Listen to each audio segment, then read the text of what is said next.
সম্মানিত দর্শক, দেশ এবং দেশের বাইরে যারা আমাকে সবসময় দেখেন এবং আমার পাশে যারা থাকেন, আমি এই যেখানে দাঁড়িয়ে আছি সেই হচ্ছে উপমহাদেশের যেই বিখ্যাত সাধক লালন সাঁইজির যেই মাজার শরীফ, সেখানেই আমি দাঁড়িয়ে আছি। আপনাদের সাথে কথা বলতেছি। লালন সাঁইজির ভক্ত যারা আছেন, অনুসারী যারা আছেন, তাদেরকে জানাচ্ছি মোবারকবাদ, সাধুবাদ এবং ভালোবাসা। আসলে হ্যাঁ, অভিনন্দন। লালন সাঁইজি এমন একজন সাধক ছিলেন, তার কথা, তার ভাষা, তার লেখা, তার কালাম মানুষ কিন্তু এখনও গবেষণা করতেছে। আর সেই গবেষণা কিন্তু করে কিন্তু তার কোনো কুলকিনারা পাচ্ছে না। এখনও কিন্তু এমনও কথা উনি লিখে গেছেন বা ওনার ভাষা উনি মানুষের সামনে তুলে ধরেছেন, যেই ভাষা মানুষ আজও খুঁজে বেড়াচ্ছে। শুধু বাংলাদেশ নয়, তার কথা, তাকে নিয়ে গবেষণা পৃথিবীর বিভিন্ন দেশে বিভিন্ন ভাষায় অনুবাদ হচ্ছে। তারপরও তার যে লেখার যে গভীরতা, তার ভাষার যে গভীরতা, ভাব প্রকাশ, সেই গভীরতার দেশে কিন্তু এখনও মানুষ প্রবেশ করতে পারতেছে না। আসলে উনি কি লিখে গেলেন, কি মেসেজ দিয়ে গেলেন এই বিশ্বকে, এই মানব জাতিকে, কি বোঝালেন, কি মেসেজ দিলেন, এখনও কিন্তু আমরা আসলে তার সেই বাণী কিন্তু আজও খুঁজে বেড়াচ্ছি। শুধু বাংলাদেশ নয়, পৃথিবীর বিভিন্ন দেশের মানুষ কিন্তু গবেষণা করতেছে, জানার চেষ্টা করতেছে, বোঝার চেষ্টা করতেছে উনি কি লিখে গেলেন। তবে সবচেয়ে বড় কথা হচ্ছে যে ওনার এই কথাগুলো কিন্তু ওয়ার্ল্ড রেকর্ড বুকে অন্তর্ভুক্ত হয়েছে 2005 সালে।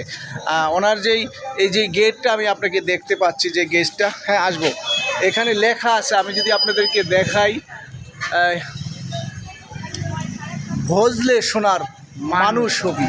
আসলে সত্যি, ভজলে সোনার মানুষ হবি। মানব জনম তো সার্থক, সেখানে যদি মানুষ হতে পারি, যদি মানুষে বিদায় নিতে পারি, যদি সত্যিকার একটু মানুষ হতে পারি, তাই না হবে আমার এই মানব জনম সার্থক। আর তা না হয় আবারও সেই 84 ফেরে ঘুরতে হবে ঘূর্ণীয়মান চক্রায়। সম্মানিত দর্শক, লালন সাঁইজি সেই আকরা বলেন, লালন সাঁইজির মাঝার বলেন, যে যাভাবে ভেবে নেন, যেভাবে বলেন না কেন বলতে পারেন। অনেকে কিন্তু লালন সাঁইজির তাকে নিয়ে হয়তো ভিন্ন মত প্রকাশ করেছেন। যখন তার এই কথাগুলো, তার বাণীগুলো গবেষণা করতে এসেছেন, সে কিন্তু তার ভক্ত হয়ে গেছেন, তার আশেক হয়ে গেছেন, তার প্রেমে পড়ে গেছেন। এইটাই বাস্তবতা, এইটাই সত্য। সকলকে ধন্যবাদ জানাচ্ছি যারা সবসময় আমার পাশে থাকেন। আপনারা আসবেন, আমি যেখানে দাঁড়িয়ে আছি সেই দেখা যাচ্ছে, আমার সেই দেখতে পাচ্ছেন বিভিন্ন অঞ্চল থেকে কিন্তু ভক্তরা আসে। আর ঠিক আমি আপনাদেরকে দেখাচ্ছি লালন সাঁইজির সেই আস্তানা বা লালন সাঁইজির সেই সমাধিস্থল বা লালন সাঁইজির সেই মাজার আমি এখান থেকে গেট থেকে দেখতে পাচ্ছি। আমরা এখন যাচ্ছি, যেহেতু সারা রাত জার্নি করে এসেছি, আমরা একটু রেস্টে যাচ্ছি, একটু রেস্টে যাব, তারপরে আপনাদের সাথে আবারও সংযুক্ত হব, কথা বলবো। সর্বোপরি আবারও আপনাদেরকে ধন্যবাদ জানাচ্ছি। আমার লালন ভক্ত যারা আছেন, লালন প্রেমিক যারা আছেন, তাদের প্রতি কৃতজ্ঞতা প্রকাশ করতেছি যে সবসময় পাশে থাকার জন্য। আগামীতে পাশে থাকবেন, আবারও দেখা হবে ইনশাআল্লাহ, ফিরে আসবো আপনাদের মাঝে। আল্লাহ হাফেজ।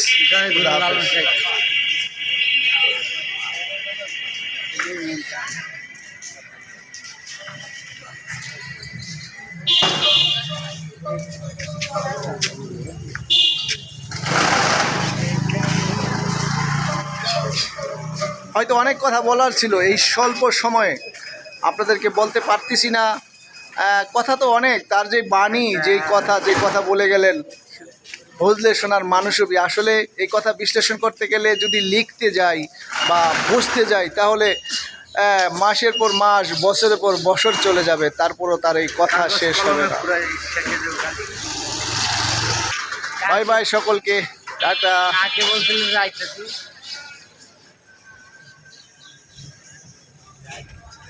এলাকাটা হচ্ছে সেউরিয়া, কুমারখালী, কুষ্টিয়া।